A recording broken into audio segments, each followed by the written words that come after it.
All right, shalom, shalom. It's the brother Atazawam here, back in the spirit with another lesson. Lord willing, I pray that it's edifying.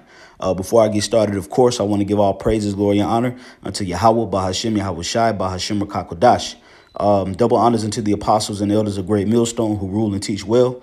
Peace, salutations, and much love to the elect of Israel that's scattered around the four corners of the earth, giving all diligence to make their calling of election sure. All right, shalom to you and your families.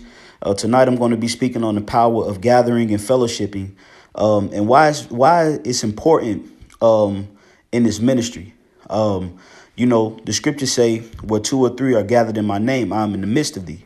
And that is the reason why YAHAWASHI set up, the brotherhood in these camps, so that whenever we approach a low moment, or whenever we dealing with certain trials and tribulations, or, you want to recharge spiritually, you have access to different members of the body.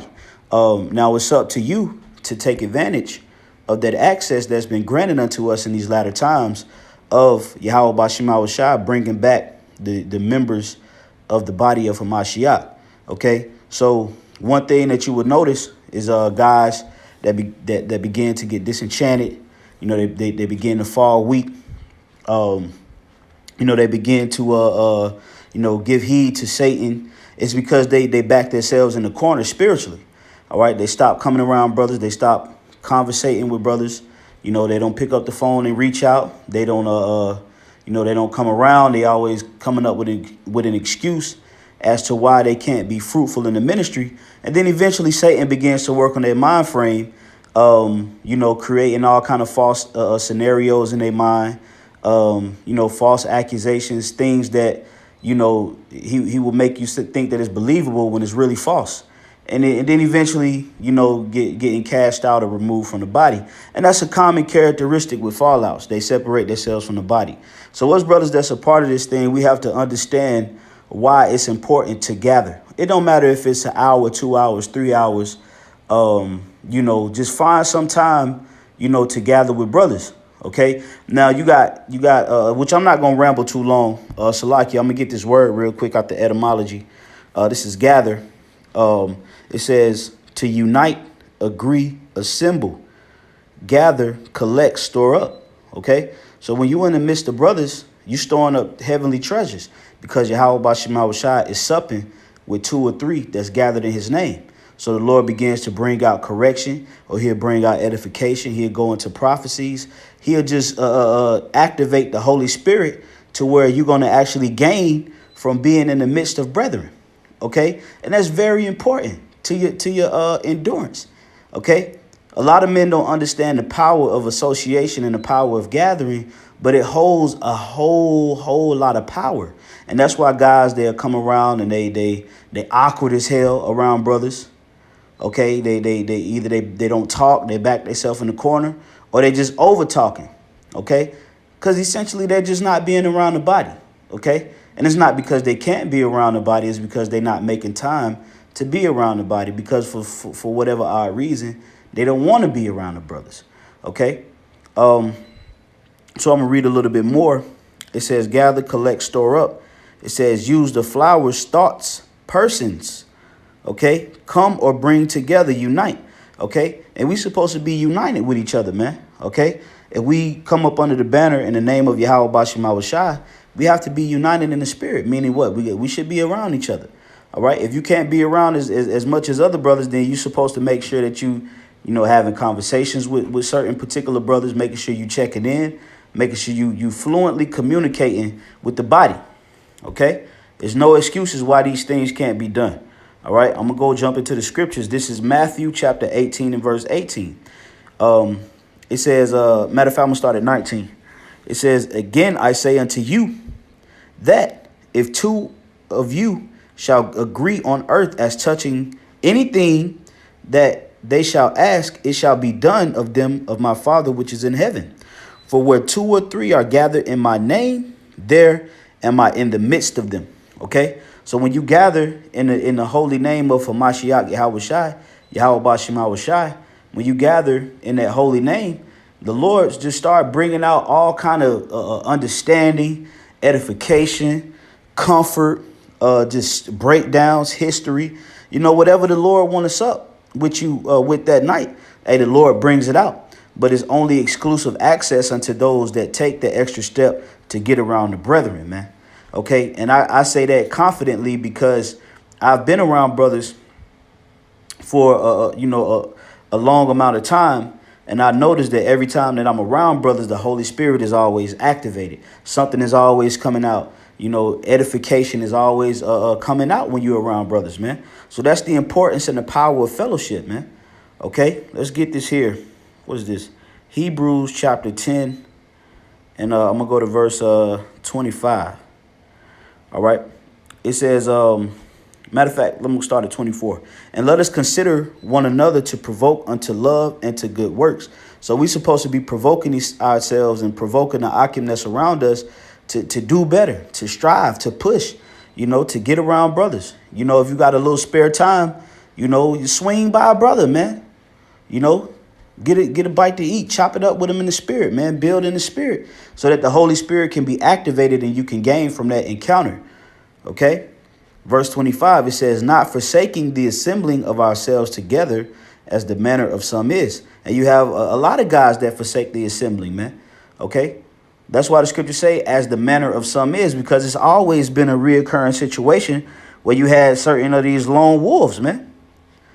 Okay. That back themselves into a corner and they get all emotional into their own feelings, for whatever reason, but they don't reach out to the brotherhood.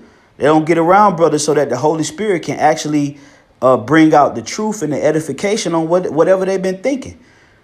Okay? Because you got other brothers that don't know what the hell you thinking in your brain, man. Okay? But when you're around the Spirit always brings it out. Okay? It says, as the manner of some is, but exhorting one another, and so much the more as ye see the day approaching. So as we see, friction between America and Iran, we see the RFID microchip being implemented. We see the persecution arising. We see that brothers is growing in the spirit. The camps is building up. More edification coming out. More, brothers is pushing out more videos of understanding. Okay, we seeing the day approach. So that means what? When we see that, we're supposed to be around each other more and more. Because we don't know when the Lord gonna hit that switch. And when the Lord hit that switch, a lot of you guys that ain't built up in the faith, you gonna fold, man. You ain't gonna be able to resist that pressure that YAHAWASHI gonna bring, man. Because you can't even handle your situations right now. Okay? So that's the importance of fellowship and gathering, man. Okay? I had one more I wanted to bring out. As a matter of fact, I'll go to Ecclesiastes chapter 4. Okay? It's Ecclesiastes chapter 4, and I'm gonna start at verse 9. It says, two are better than one, because they have a good reward for their labor. Okay, verse 10. For if they fall, the one will lift up his fellow. But woe unto him that is alone when he falleth, for he have not another to help him up. Okay, and that's heavy, man, because it's a lot of guys that was a part of a body that left the body and forsook the gathering, and now they wish they had brothers around. They wish they had, that support. They wish they had, that camaraderie of brothers just, linking up and eating chicken, linking up and having a drink and talking in the spirit. They missed that, but they forsook it when they had it, and the Most High took it away from them, man. Okay, so that's the importance of gathering and being around the body of Hamashiach YAHAWASHI. Okay, because you have brothers there to pick you up. Okay, you have brothers there to keep you going, man, to push you. Okay, to correct you when you need to be corrected. To comfort you, to help you out financially if you low. A brother get up, $200-300 for you. Because the brother see you, they see you striving, they see you pushing, man. Okay, they see you working, they see you trying your best, to fight this fight. Hey, and brothers will be there to support you, man. Okay, but it's always the dudes that don't want to be around, that hate fellowshipping and checking in and talking and building in the spirit. They always be the ones that need the most goddamn help. So the Holy Spirit of YAHAWASHI is gonna start locking this thing down, man. Okay, And you guys that don't want to be around the body and you don't want to be around the brethren for whatever odd reason, hey, well, the Most High will leave you out there by yourself, man. And we've seen that happen on countless occasions, man. All right, with all these individuals that come into these great millstone camps, these weirdos, and then they come in and start get on that shit talking bench. You know, they start hating, envying, you know, and then ultimately the Lord cast them out the body because really that's what they wanted. And then when the Lord cast them out, they out there looking stupid, man. Okay, so don't be one of those brothers. I can't remember who just recently said it. I think it was the elder Aratazar. Nah, I can't be. It was Aratazar. And he said, look, man, don't be one of them brothers, man. Okay, don't be one of those brothers, man. All right. So, you know, get around brothers, man. You know, fellowship, do videos, you know, communicate, check in, you know, the whole everything that comes with being a part of a body, man, do it. OK, so that the Lord can increase the fruits within you and he can continue to push you forward. OK, as a matter of fact, I'll get one more. Let me see. Psalms 133. All right, this is Psalms 133:1. It says, behold, how good and how pleasant it is for brethren to dwell together in unity. OK, so we're supposed to be unified spiritually, man. We're supposed to be in one mind, one accord, you know, speaking the same things, you know, pushing these prophecies, linking up for camps. If you got weekly camps, linking up for weekly camps, you know, and when you at camp, you're supposed to be active. You're supposed to be pushing. You're supposed to be, you know, bringing out precepts. You're supposed to be speaking. You're supposed to be all the way in the spirit when you're around this thing, man. And that's how we dwell together in unity, in one mind, man. OK, so Akim that's not moving in that spirit and that's not really carrying themselves in that manner. Hey, you need to check yourself, man. OK, because YAHAWASHI, sometimes he ain't gonna put the spirit on the brother to check you about what you need to know. He won't looking for you to check yourself, man. OK, so check yourself and get in the spirit, man. So with that, Lord willing, it was edifying.